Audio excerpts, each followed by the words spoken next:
সপ্তম অনুচ্ছেদে বলা হয়েছে প্রজাতন্ত্রের সকল ক্ষমতার মালিক জনগণ।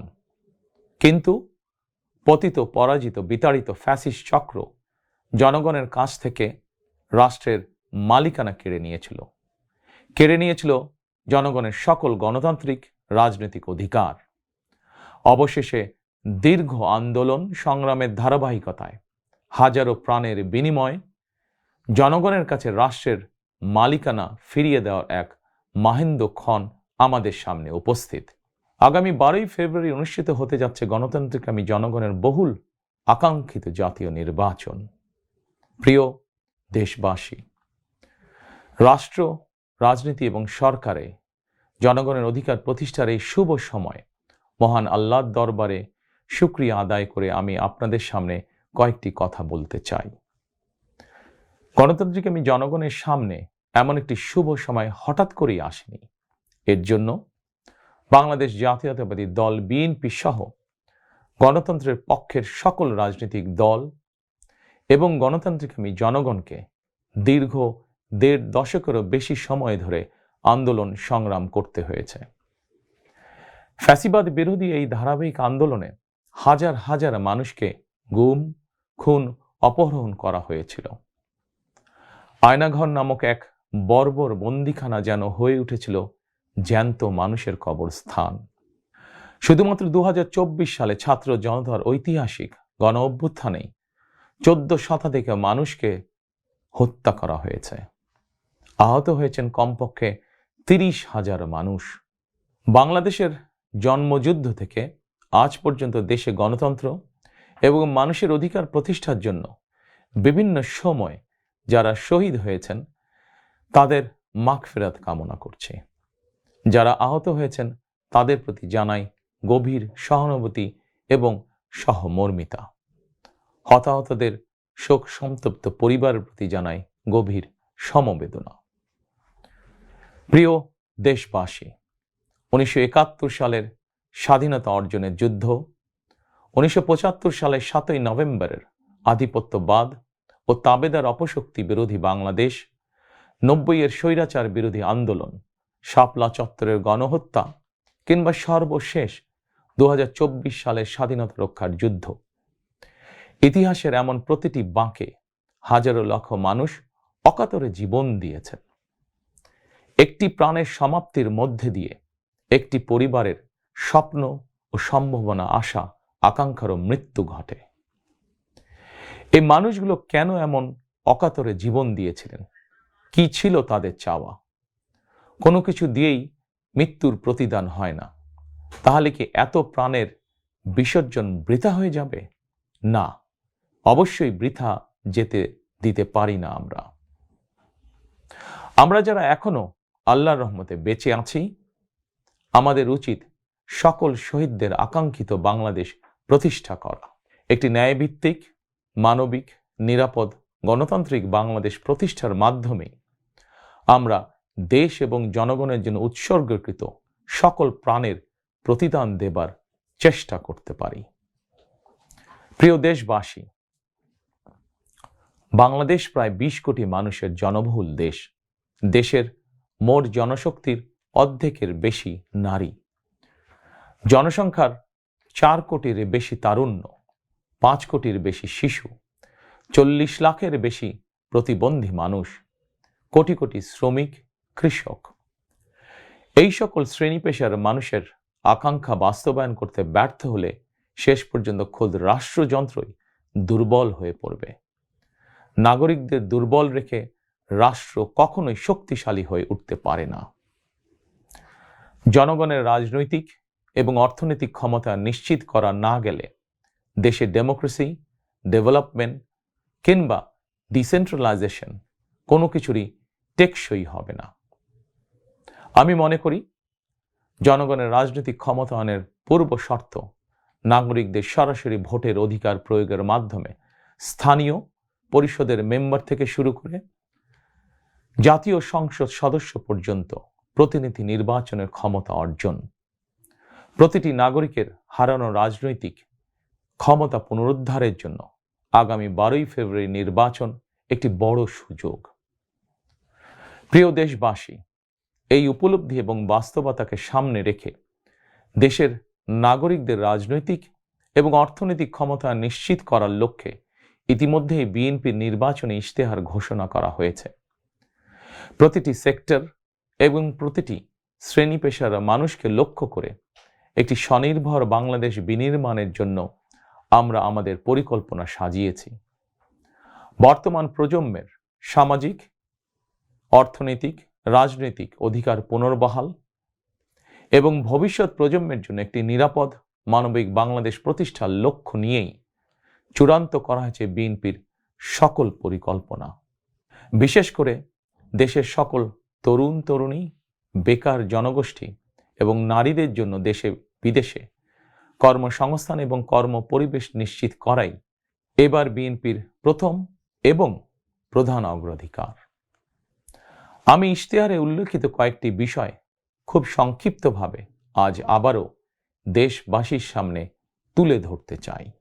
প্রিয় দেশবাসী, বেকার সমস্যা নিরসনের লক্ষ্যে ব্যাংক, বীমা, পুঁজিবাজার সহ দেশের অর্থনৈতিক খাতের সার্বিক সংস্কার, অঞ্চল ভিত্তিক অর্থনীতিকে চাঙা করা এবং শিল্প ও বাণিজ্যে দেশি বিদেশি বিনিয়োগ বৃদ্ধির মাধ্যমে দেশে বিদেশে 1 কোটি কর্মসংস্থান তৈরির লক্ষ্যমাত্রা নির্ধারণ করা হয়েছে। এভাবে পর্যায়ক্রমিকভাবে 1 কোটি কর্মসংস্থান তৈরির লক্ষ্যমাত্রা অর্জনের জন্য কয়েকটি সেক্টরকে বিশেষভাবে চিহ্নিত করে নতুন কর্মসংস্থান তৈরির উপায় এবং কর্মকৌশল নির্ধারণ করা হয়েছে। এরই অংশ হিসাবে দেশব্যাপী কারিগরি এবং ব্যবহারিক শিক্ষা প্রদানের মাধ্যমে বেকার জনগোষ্ঠীকে দক্ষ জনশক্তিতে রূপান্তরিত করা হবে। কলেজ, মাদ্রাসা, বিশ্ববিদ্যালয় বিনামূল্যে স্কিলস ডেভেলপমেন্ট, ফ্রিল্যান্সিং এবং আউটসোর্সিং প্রশিক্ষণ প্রদান করা হবে, যাতে করে বেকার যুবক কিংবা তরুণ তরুণীরা দেশে বিদেশে উচ্চ বেতনের চাকরির জন্য প্রস্তুত হয়ে সরাসরি কর্মক্ষেত্রে কর্মসংস্থানে যুক্ত হতে পারেন। প্রতিটি অঞ্চল ভিত্তিক স্থানীয়ভাবে বিখ্যাত এবং ঐতিহ্যবাহী পণ্যের উৎপাদন এবং বাজারজাতকরণের জন্য বিশেষ উদ্যোগ নেওয়ার প্রস্তুতি রয়েছে। স্থানীয় কুটির শিল্প ও এসএমই খাত বিকশিত করার জন্য সহজ এবং স্বল্প সুদে ঋণ সুবিধা দেওয়ার পরিকল্পনা আমাদের রয়েছে। বৈশ্বিক ই-কমার্স প্ল্যাটফর্মের পণ্য রফতানির লক্ষ্যে বেসরকারি শিল্প সম্প্রসারণ ও কর্মসংস্থান সৃষ্টির সহায়ক উদ্যোগ নেওয়ার পরিকল্পনা নেওয়া হয়েছে। সাইবার নিরাপত্তা, outsourcing, data processing, artificial intelligence, semiconductor সহ আইটি সেক্টরে নতুন শিল্প গড়ে তোলার পরিকল্পনা নেওয়া হয়েছে।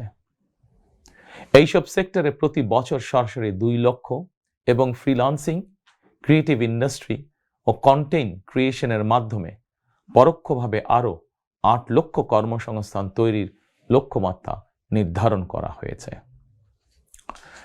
প্রিয় দেশবাসী, বিভিন্ন পরিসংখ্যান অনুযায়ী বর্তমানে দেশে বেকারের সংখ্যা 27 লাখের বেশি। এর মধ্যে প্রায় 9 লক্ষ রয়েছেন স্নাতক ডিগ্রিধারী উচ্চশিক্ষিত বেকার। এদের মধ্যে প্রায় 22% তরুণ তরুণী কোনো প্রকার শিক্ষা, চাকরি ও প্রশিক্ষণে সম্পৃক্ত নয়।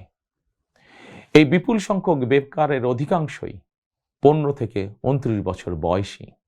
12 ফেব্রুয়ারি নির্বাচনে জনগণের রায় বিএনপি সরকার গঠন করতে সক্ষম হলে বিএনপি শিক্ষিত তরুণ তরুণীদের জন্য 6 মাস থেকে সর্বোচ্চ 1 বছর কিংবা কর্মসংস্থান না হওয়া পর্যন্ত বিশেষ আর্থিক ভাতা প্রদান করার সিদ্ধান্ত নিয়েছে। আমরা মনে করি এই বেকার ভাতা হয়তো একজন শিক্ষিত বেকারকে সে উদ্যোগে কর্মসংস্থান সৃষ্টির ক্ষেত্রে সক্ষমতা অর্জনেও সহায়ক ভূমিকা রাখবে। প্রিয় দেশবাসী, দেশের অর্ধেক জনশক্তির বেশি নারী শক্তিকে রাষ্ট্র, রাজনীতি, অর্থনীতির মূলধারার বাইরে রেখে দেশের অগ্রগতি সম্ভব নয়। দেশে প্রায় 4 কোটি পরিবার রয়েছে। যদি আপনারা বিএনপিকে রাষ্ট্র পরিচালনার দায়িত্ব দেন, তাহলে আমরা এবার প্রথমবারের মতন দেশে প্রতিটি পরিবারের জন্য ফ্যামিলি কার্ড ইস্যু করার চূড়ান্ত সিদ্ধান্ত নিয়েছি। পরিবারগুলোর নারী প্রধানের নামে ফ্যামিলি কার্ড ইস্যু করা হবে। তবে প্রথম পর্যায়ে অর্থনৈতিকভাবে পিছিয়ে থাকা প্রান্তিক এবং নিম্ন আয়ের পরিবারকে সুরক্ষা দিতে ফ্যামিলি কার্ডে প্রতি মাসে 2,500 টাকা কিংবা সমমূল্যে নিত্য প্রয়োজনীয় খাদ্য সহায়তা দেওয়া হবে। ফ্যামিলি কার্ডের মাধ্যমে আর্থিক সহযোগিতার পরিমাণ, প্রয়োজন এবং বাস্তবতার নিরিখে পর্যায়ক্রমে বাড়ানো হবে। ফ্যামিলি কার্ডটিকে আমরা নারীর অর্থনৈতিক ক্ষমতায়নের প্রতীক হিসাবে মনে করি।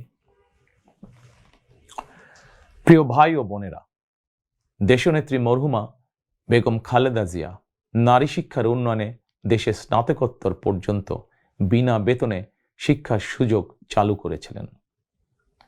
আপনারা বিএনপিকে আবারও রাষ্ট্র পরিচালনার দায়িত্ব দিলে নারীদের বিনা বেতন শিক্ষা গ্রহণের সুবিধা অব্যাহত রাখার পাশাপাশি নীতি নির্ধারণে নারীর অংশগ্রহণ ও ভূমিকা বাড়ানো হবে। নারী উদ্যোক্তাদের আর্থিক ও দক্ষতা উন্নয়নে বিশেষ সহায়তা প্রদানের পাশাপাশি আনুষ্ঠানিক খাতে নারী কর্মসংস্থান বৃদ্ধি করার পরিকল্পনা আমাদের রয়েছে। উপজেলা পর্যায়ে বিশেষায়িত নারী কল্যাণ কেন্দ্র প্রতিষ্ঠা করার পরিকল্পনা আমাদের রয়েছে। স্বাচ্ছন্দ্যে চলাফেরা নিশ্চিত করতে শুধুমাত্র নারীদের জন্য বিশেষায়িত ইলেকট্রিক পরিবহন চালু করা হবে। কর্মপরিবেশ নিশ্চিত করতে কর্মস্থলে ডে কেয়ার ও ব্রেস্টফিডিং কর্নার স্থাপন করা হবে। এছাড়া বিশেষ করে রাজধানী ঢাকা সহ বিভাগীয় শহরগুলোতে কয়েকটি নির্দিষ্ট স্থানে হাইজিনিক বাথরুম নির্মাণের পরিকল্পনা আমাদের রয়েছে। আমাদের সমাজের নারীরা নানাভাবে হয়রানি এবং সহিংসতার শিকার হন। বর্তমান সময়ে নারীর প্রতি সাইবার বুলিং উদ্বেগজনক রূপ নিয়েছে। বুলিং সহ নারীর প্রতি যে কোনো ধরনের সহিংসতা বন্ধে কঠোর আইন প্রয়োগের পরিকল্পনা এবং সিদ্ধান্ত আমাদের রয়েছে। নারী নির্যাতন ও ধর্ষণের বিরুদ্ধে দৃষ্টান্তমূলক শাস্তি নিশ্চিত অবশ্যই ইনশাআল্লাহ করা হবে। প্রিয় দেশবাসী, সময়ের সাথে সাথে অর্থনীতির নানা খাত বাড়লেও দেশের অর্থনীতি এখনো মূলত কৃষি নির্ভর। বিএনপি বিশ্বাস করে কৃষকের স্বার্থ রক্ষার অর্থ দেশের স্বার্থ রক্ষা। এজন্যই আমরা বলি, বাঁচলে কৃষক বাঁচবে দেশ। এই উপলব্ধি থেকেই আমরা কৃষকদের স্বার্থ রক্ষার জন্য কৃষকদের জন্য ফার্মার্স কার্ড ইস্যুর উদ্যোগ নিয়েছি। এই কার্ডের মাধ্যমে কৃষক একদিকে কৃষি সংক্রান্ত হালনাগাদ তথ্য পাবেন, অপরদিকে সরকারের কাছ থেকে পাবেন আর্থিক এবং অন্যান্য প্রয়োজনীয় সহযোগিতা।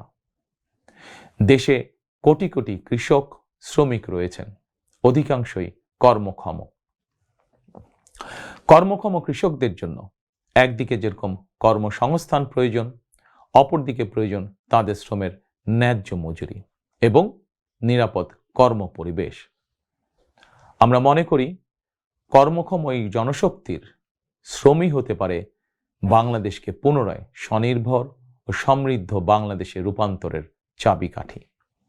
এ কারণেই আমরা বলি, করব কাজ, গড়ব দেশ, সবার আগে বাংলাদেশ। তাই আমরা আমাদের কর্ম পরিকল্পনায় কৃষকদের স্বার্থ রক্ষায় সর্বাধিক গুরুত্ব দিয়েছি। প্রিয় দেশবাসী, আমাদের জনসংখ্যার একটি বিপুল অংশ স্কুল, কলেজ, মাদ্রাসা এবং বিশ্ববিদ্যালয় শিক্ষার্থী। জ্ঞান, বিজ্ঞান আর তথ্য প্রযুক্তির এই বিকাশমান বিশ্বে বাংলাদেশের কোটি কোটি শিক্ষার্থী, এইসব তরুণ তরুণীরাই বদলে দিবে আগামীর বাংলাদেশ। তবে একাডেমিক শিক্ষার স্তরের সর্বোচ্চ ধাপে পৌঁছার এই যাত্রা পথে লক্ষ লক্ষ শিক্ষার্থী কিন্তু বিভিন্ন পর্যায়ে ড্রপ আউট হয়ে যান। নানা বাস্তবতায় ড্রপ আউট হয়ে যাওয়া শিক্ষার্থীদের তালিকায় বিশ্বের যে কয়েকটি দেশ শীর্ষস্থানে রয়েছে, বাংলাদেশ তার অন্যতম। একজন শিক্ষার্থী শিক্ষা স্তরের যে কোনো পর্যায়ে ড্রপ আউট হওয়ার পর তাদেরকে যেন বেকার জীবন কাটাতে না হয়, সেজন্য হাই স্কুল পর্যায় থেকে আমরা শিক্ষা কারিকুলামে কারিগরি এবং ব্যবহারিক অর্থাৎ টেকনিক্যাল এবং ভোকেশনাল শিক্ষাকে আবশ্যকীয় করার প্রস্তুতি এবং পরিকল্পনা নিয়ে রেখেছি। একই সঙ্গে দেশের জনশক্তিকে জনসম্পদে রূপান্তর করতে বাংলা এবং ইংরেজির পাশাপাশি হাই স্কুল পর্যায় থেকে সিলেবাসে তৃতীয় আরেকটি ভাষা শিক্ষার ব্যবস্থা রাখার সিদ্ধান্ত এবং পরিকল্পনা আমরা গ্রহণ করেছি। আমরা মনে করি একজন ব্যক্তির একাধিক ভাষা জ্ঞান থাকলে বিশ্বের যে কোনো দেশেই কর্মসংস্থানের অভাব হবে না। বৈশ্বিক চ্যালেঞ্জ মোকাবেলা করে একজন শিক্ষার্থী যাতে যোগ্যতম হিসেবে এগিয়ে যেতে পারেন, সেই চিন্তাকে সামনে রেখেই আমরা শিক্ষা বিশেষজ্ঞদের গবেষণা এবং সুপারিশের ভিত্তিতে শিক্ষা কারিকুলাম পরিমার্জনের পরিকল্পনাও চূড়ান্ত করেছি। আমরা শিক্ষা কারিকুলাম এমনভাবে ঢেলে সাজানোর প্রস্তুতি নিয়েছি যাতে সকল শিক্ষার্থী শিক্ষা স্তরের প্রতিটি ধাপে একাডেমিক জ্ঞানের পাশাপাশি একটি বিশেষ কারিগরি ব্যবহারিক শিক্ষার দক্ষতাও অর্জন করতে সক্ষম হন। প্রিয় দেশবাসী, আমরা রিজিকে বিশ্বাস করি এবং সাধারণত আমরা রিজিক বলতে খাওয়া দাওয়া কিংবা অর্থ সম্পদকে বুঝি। তবে ধর্মীয় দৃষ্টিতে রিজিকের একাধিক স্তর রয়েছে। সবচেয়ে গুরুত্বপূর্ণ একটি স্তর হচ্ছে মানুষের শারীরিক ও মানসিক সুস্থতা। শারীরিক ও মানসিক সুস্থতার জন্য আমরা জনগণের স্বাস্থ্য সেবা নিশ্চিত করার কার্যকর উদ্যোগ এবং পরিকল্পনা গ্রহণ করেছি।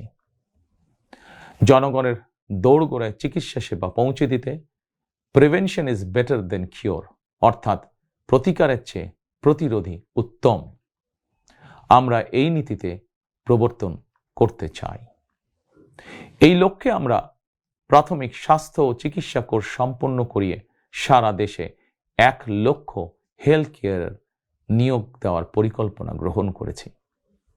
নিয়োগ পাওয়া হেলথ কেয়ারদের শতকরা 80% হবেন নারী সদস্য। প্রতিটি ইউনিয়ন পর্যায়ে নিয়োগ পাওয়া হেলথ কেয়ারগণ মানুষের দৌড়গোড়ায় যাবেন এবং তাদেরকে প্রাথমিক চিকিৎসা ও পরামর্শ দেবেন। আমরা মনে করি কোনো রোগ প্রতিরোধের ব্যাপারে প্রাথমিক পর্যায়ে সঠিক পরামর্শ পেলে অনেক রোগী শুরুতেই নিরাময় করা সম্ভব হয়ে ওঠে। প্রিয় দেশবাসী, বিজ্ঞান ও তথ্য প্রযুক্তির বর্তমান বিশ্ব আরও এক ধাপ এগিয়ে এখন কৃত্রিম বুদ্ধিমত্তার যুগে প্রবেশ করেছে। চাইলেও কারো পক্ষে এর প্রভাব থেকে মুক্ত থাকা সম্ভব নয়। রাজনীতি, রাষ্ট্রনীতি, অর্থনীতি সবকিছুই এখন তথ্য প্রযুক্তিকে ঘিরেই আবর্তিত হচ্ছে।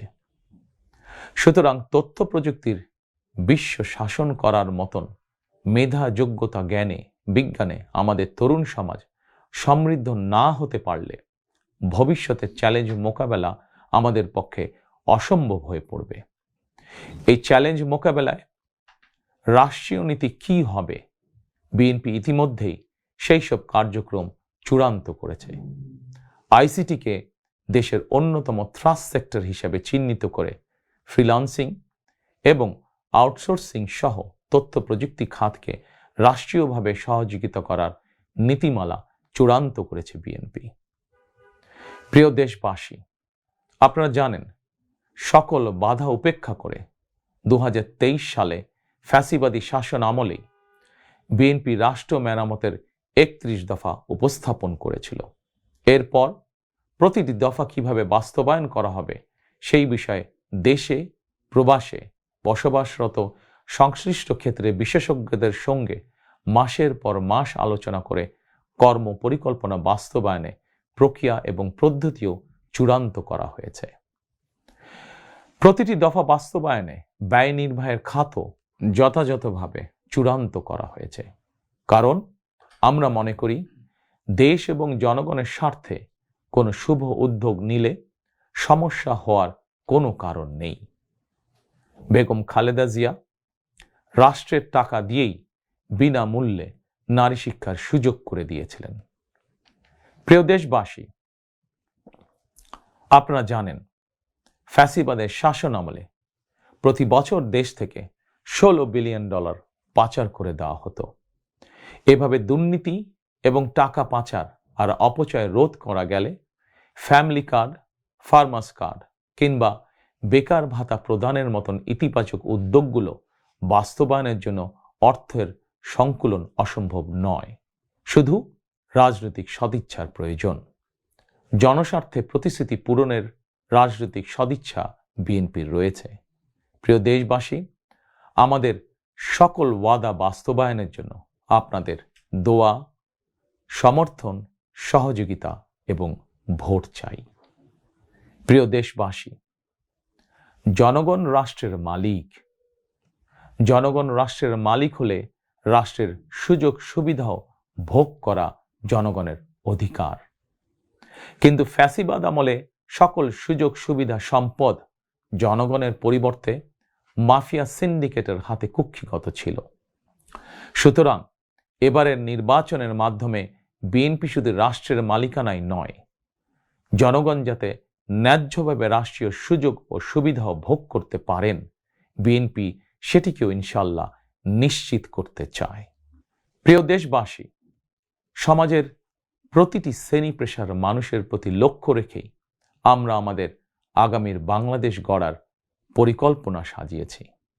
আমাদের এই পরিকল্পনা থেকে সমাজের কোনো অংশই বাদ যায়নি। দেশে প্রতিবন্ধী প্রায় 40 লক্ষ মানুষের কল্যাণ নিয়েও আমাদের পরিকল্পনা রয়েছে। আমরা মনে করি প্রতিবন্ধী মানুষদের প্রতি শুধু পরিবার নয়, রাষ্ট্রেরও বিশেষ দায়িত্ব রয়েছে। আমরা সেই দায়িত্ব যথাযথভাবে পালন করতে চাই। বাংলাদেশে প্রায় 2 লক্ষ মসজিদ রয়েছে। এই মসজিদের কয়েক লক্ষ খতিব, ইমাম, মুয়াজ্জিম সাহেব রয়েছেন। জন্ম থেকে মৃত্যু পর্যন্ত এই মানুষগুলোর সঙ্গে আমাদের রয়েছে ধর্মীয়, সামাজিক, আত্মিক এবং আধ্যাত্মিক সম্পর্ক। এদের অনেকেই আর্থিকভাবে পিছিয়ে রয়েছেন।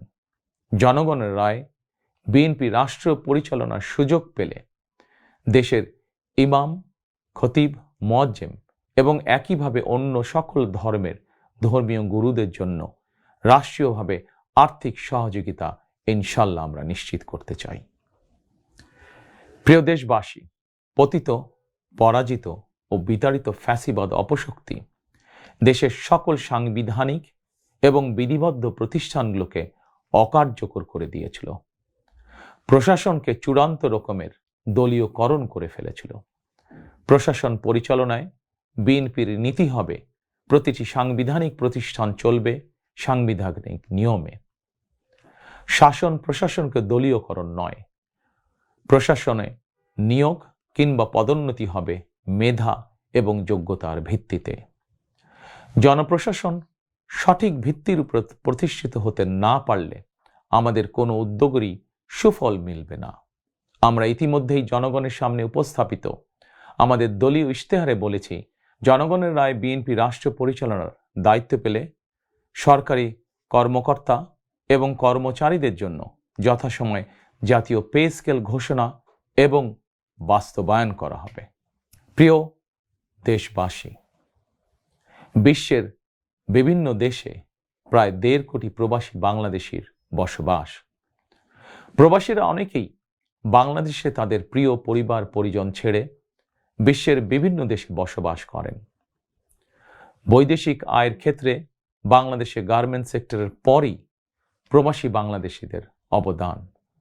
কিন্তু দেশে প্রবাসীদের সুযোগ সুবিধা, সম্মান এবং মূল্যায়নের ক্ষেত্রে তাদের অভিযোগ দীর্ঘদিনের। দেশে বিদেশে প্রবাসীদের সম্মান, সুযোগ সুবিধা, সুরক্ষা, অধিকার নিশ্চিত করার লক্ষ্যে এবার আমরা প্রবাসী কার্ড প্রবর্তনের পরিকল্পনা গ্রহণ করেছি। এই কার্ডের মাধ্যমে দেশে প্রবাসীদের অর্থনৈতিক বিনিয়োগ সুরক্ষা এবং বিমানবন্দরে তাদের হয়রানি বন্ধ সহ কয়েকটি সুবিধা বিদ্যমান থাকবে ইনশাআল্লাহ।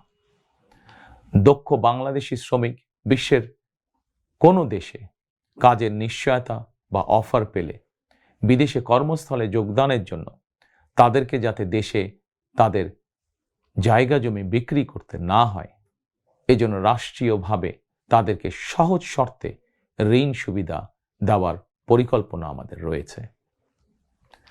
প্রিয় দেশবাসী, বাংলাদেশের 90% বেশি মানুষ মুসলমান। মহান আল্লাহর দরবারে আমাদের সকলের একটাই প্রার্থনা, রব্বানা আতিনা ফিদ দুনিয়া হাসানাতান ওয়া ফিল আখিরাতি হাসানাতান ওয়া কিনা আযাবান নার। হে আল্লাহ, আমাদেরকে দুনিয়াতে কল্যাণ দাও, আখিরাতে কল্যাণ দাও, দোজখের আগুন থেকে বাঁচাও। শহীদ প্রেসিডেন্ট জিয়াউর রহমান সংবিধানে সর্বশক্তিমান আল্লাহর উপরে পূর্ণ আস্থা ও বিশ্বাস, এই কথাটি সন্নিবেশিত করেছিলেন। কিন্তু তাবেদার সরকার সংবিধান থেকে এই কথাটি বাদ দিয়েছিল। আল্লাহর রহমতে আগামী 12ই ফেব্রুয়ারি নির্বাচনে জনগণের রায় বিএনপি পুনরায় রাষ্ট্র পরিচালনার দায়িত্ব পেলে সর্বশক্তিমান আল্লাহর উপর পূর্ণ আস্থা ও বিশ্বাস, এই কথাটি সংবিধানে পুনরায় সন্নিবেশিত করা হবে ইনশাআল্লাহ। প্রিয় দেশবাসী, আমাদের এই ধর্মীয় বিশ্বাস এবং মূল্যবোধের বিরুদ্ধে বিভিন্ন সময় সামাজিক রাজনৈতিক আগ্রাসন চালানোর অপচেষ্টা হয়েছিল।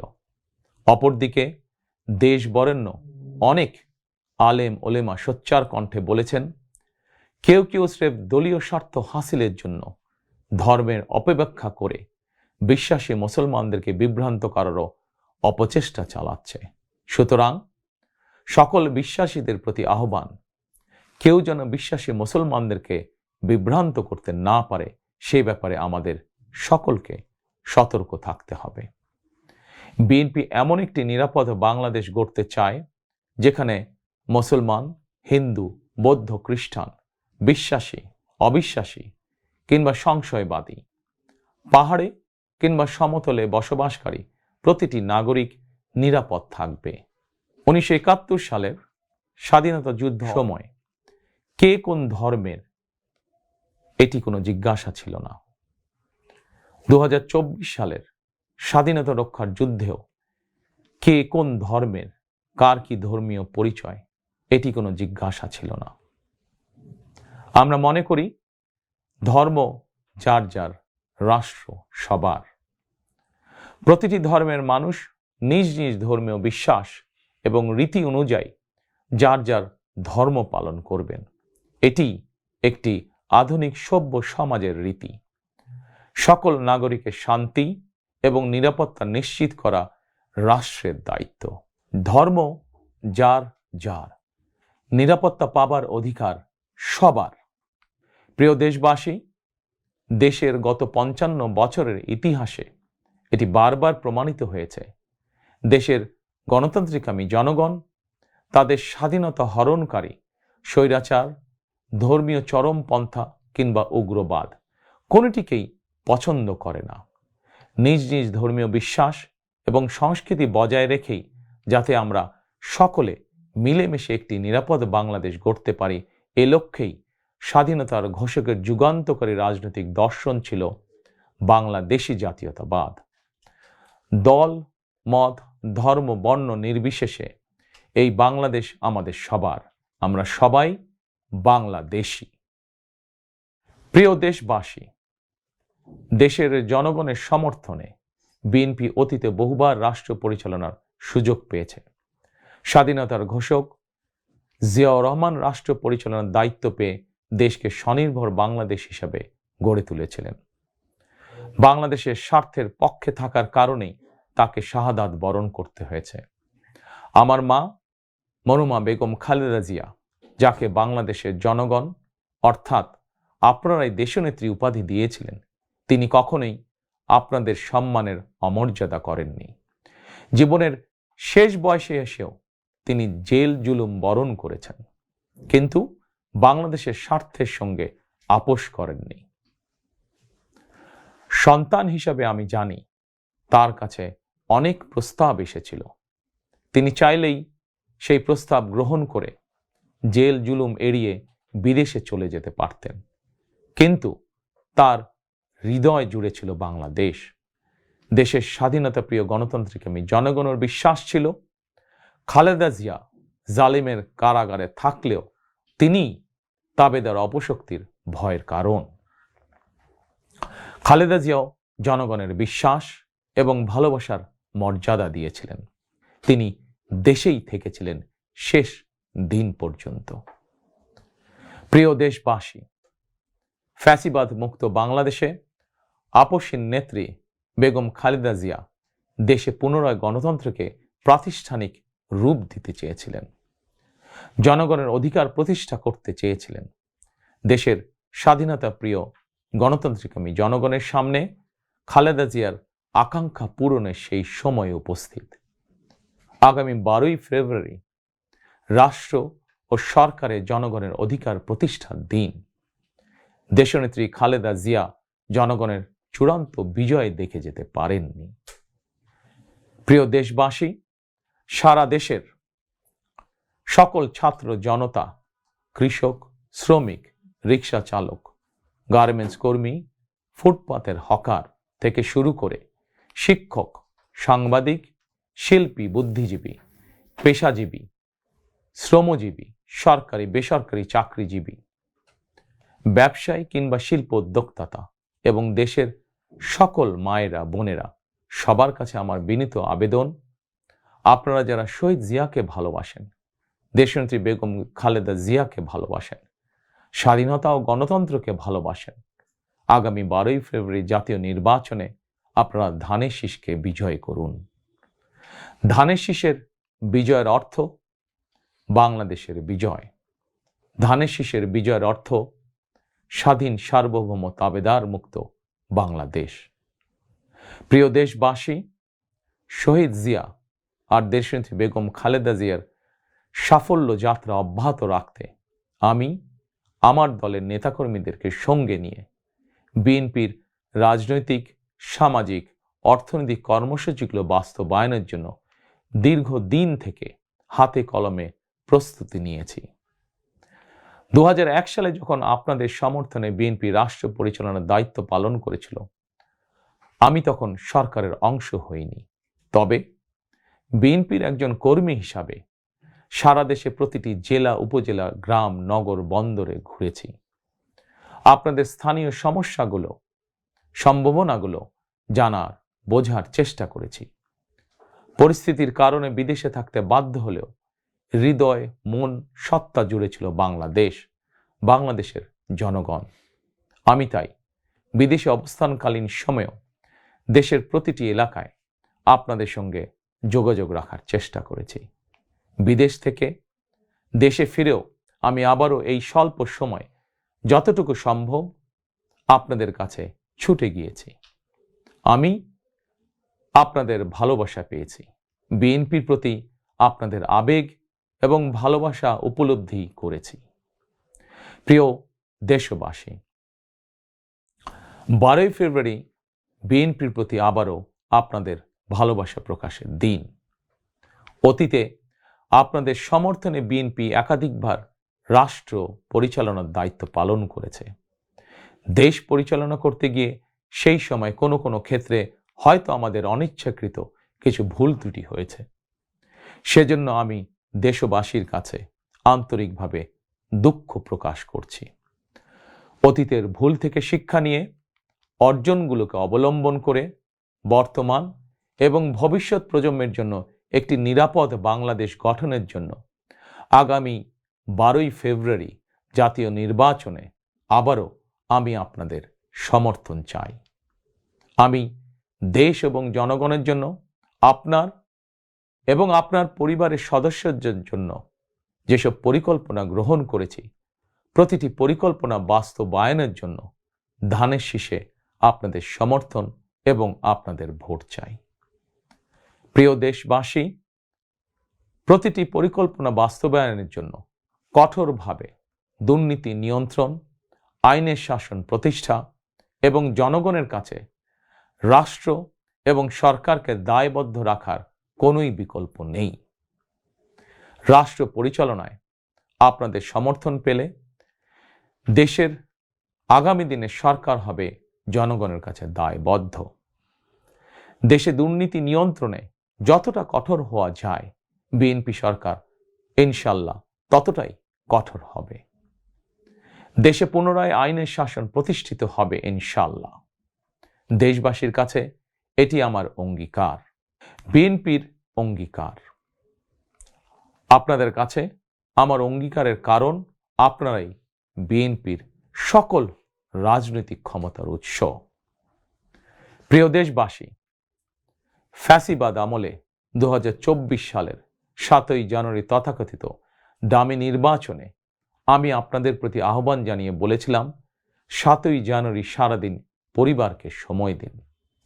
বর্তমানে ফ্যাসিবাদ মুক্ত বাংলাদেশে অনুষ্ঠিত জাতীয় নির্বাচনে এবার দেশবাসীর প্রতি আমার আহ্বান, আপনাদের প্রতি আমার বিনীত আবেদন, 12ই ফেব্রুয়ারি সারাদিন ধানের শীষে ভোট দিন। তারুণ্যের প্রথম ভোট ধানের শীষের জন্য হোক। প্রিয় দেশবাসী, গণতন্ত্রকামী প্রিয় ভাই ও বোনেরা, 12ই ফেব্রুয়ারি আপনারা ধানের শীষের প্রার্থীদের দায়িত্ব নিন। 13 তারিখ থেকে আপনাদের নির্বাচিত এমপিরা আপনাদের দায়িত্ব নেবে। নির্বাচিত প্রতিনিধিরা আপনাদের দায়িত্ব ঠিক মতন পালন করছে কিনা সেটি নিশ্চিত করার দায়িত্ব আমি নেব ইনশাল্লাহ। 12ই ফেব্রুয়ারি যদি আপনাদের সমর্থন পাই তাহলে রাষ্ট্র পরিচালনায় বিএনপির মূল মন্ত্র থাকবে মহানবীর মহান আদর্শ ন্যায়পরায়ণতা। 12ই ফেব্রুয়ারি জনগণের বাংলাদেশে জনগণের অধিকার প্রতিষ্ঠার এই দিনে আমি আল্লাহর দরবারে ধানের শীষের বিজয় কামনা করে আমার বক্তব্য শেষ করছি। 12ই ফেব্রুয়ারি সারাদিন ধানের শীষে ভোট দিন। আল্লাহ হাফেজ। বাংলাদেশ জিন্দাবাদ। বাংলাদেশ জাতীয়তাবাদী দল জিন্দাবাদ।